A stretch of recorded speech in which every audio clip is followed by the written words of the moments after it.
give the warmest possible welcome to Jamal. Thank you.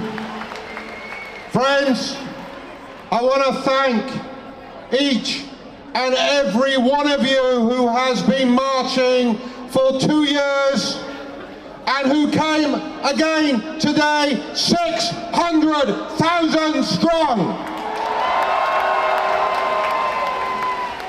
Now, I have been asked by virtually every journalist who has interviewed me over the past 2 days, now there is a ceasefire. Why do you still feel the need to protest? Why are you all not going back to your homes? So let's remember why.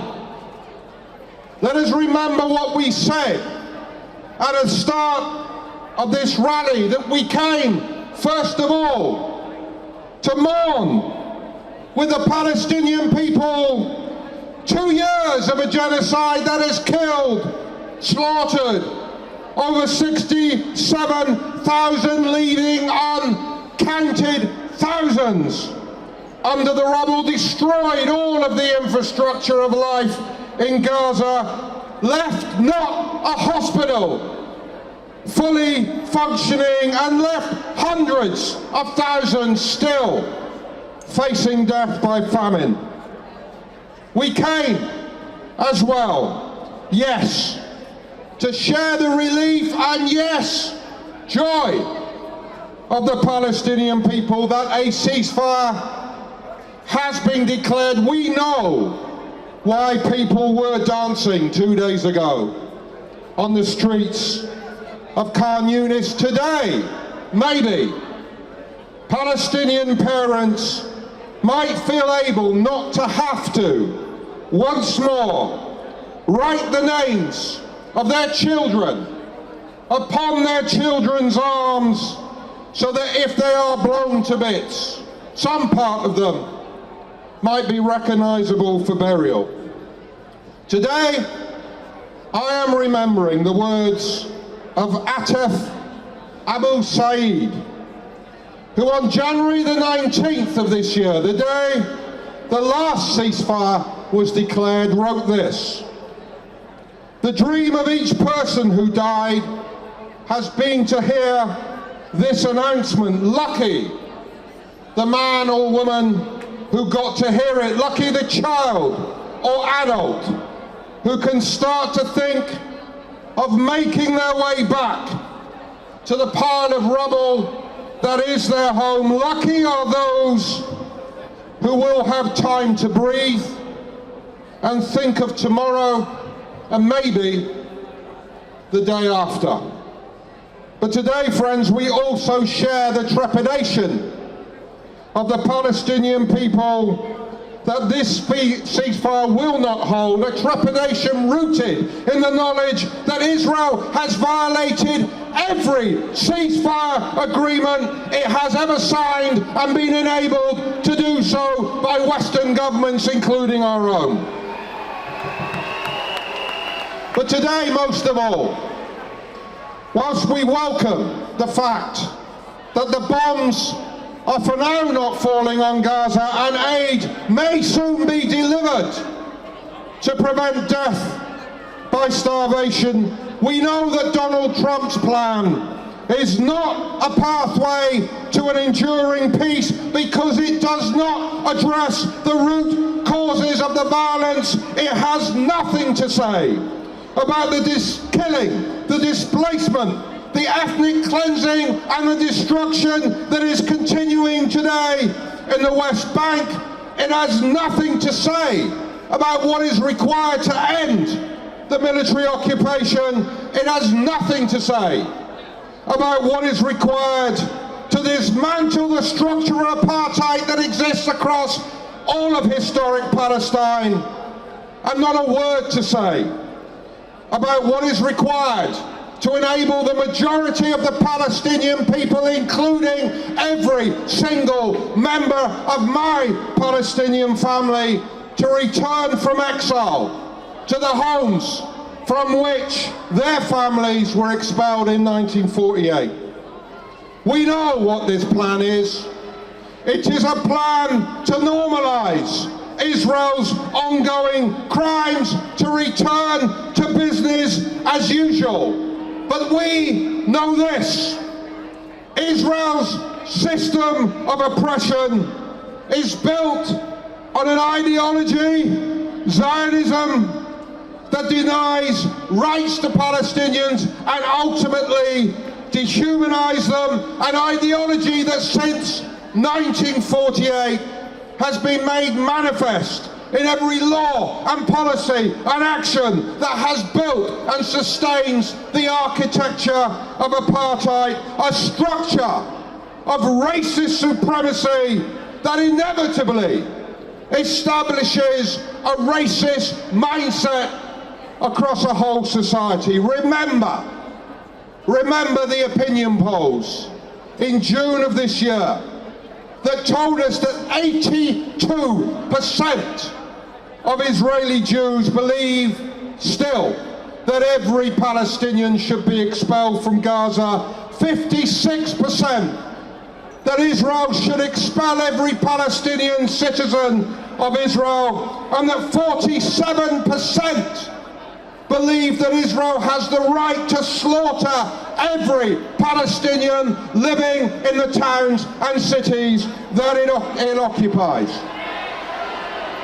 So friends, that is why the Israeli government feels so comfortable inviting Tommy Robinson to Israel, because they know that someone with his racist, anti-Palestinian, Islamophobic views will be widely welcomed, as he has been on many pro-Israel demonstrations across this country. So our task now is simple, and is what it has always been, that we do not allow this normalization of Israel's crimes to happen. Understand this: Netanyahu's plan was to drive every Palestinian from Gaza and to colonize that land. He has only been prevented by the refusal of the Palestinian people to submit, and by the pressure of this global movement that has led to Israel being more isolated than at any time in its history. Donald Trump, for once, told the truth when he told Netanyahu, "You have to stop. You cannot fight the entire world."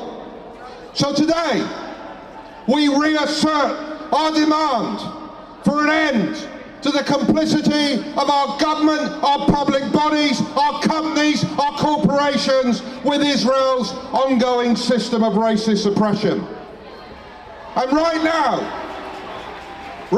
when they say to me, "Why are you protesting?" I say this: I am protesting because instead of holding Israel to account, introducing sanctions, a full arms embargo, as its own members demanded at the Labour conference last week, this Labour government is devoting its energy to ramping up the repression of our movement, planning to bring in yet another law to suppress our right to protest.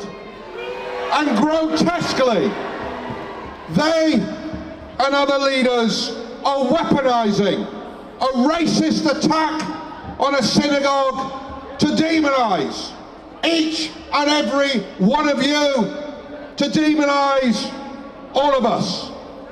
So we will resist any new law, and we will stay united around the principles on which we have marched for 2 years. Principles that are rooted not in hatred, but in love. The love that is the wellspring of solidarity, the belief that an injustice to anyone, anywhere, is an injustice to everyone, everywhere.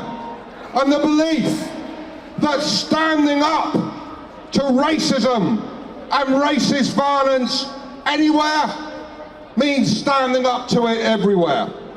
Those who condemn the racist attack on that synagogue in Manchester have no moral foundation upon which to do so if they do not also stand with us in opposing the racist oppression of the Palestinian people. So to those who say it is time for us to stop protesting, we say we will stop when the reasons why we are protesting are ended. We stop when the Palestinian people are able to live in freedom. So friends, we will be marching on these streets again in November. We will announce the date soon. We will be announcing a whole series of other actions. Look out for this on our social media in the coming days. We are not stopping. We are not continuing. We are escalating. And we do so finally because we know this truth. This struggle is a struggle for justice and the rights of the Palestinian people, but it is also a struggle for the world that we want to build for ourselves and our children, for the tomorrow that we want to see. We will never forget the truth asserted by Nelson Mandela that none of us are free until the Palestinian people are finally free. From the river to the sea. From the river to the sea. From the river to the sea.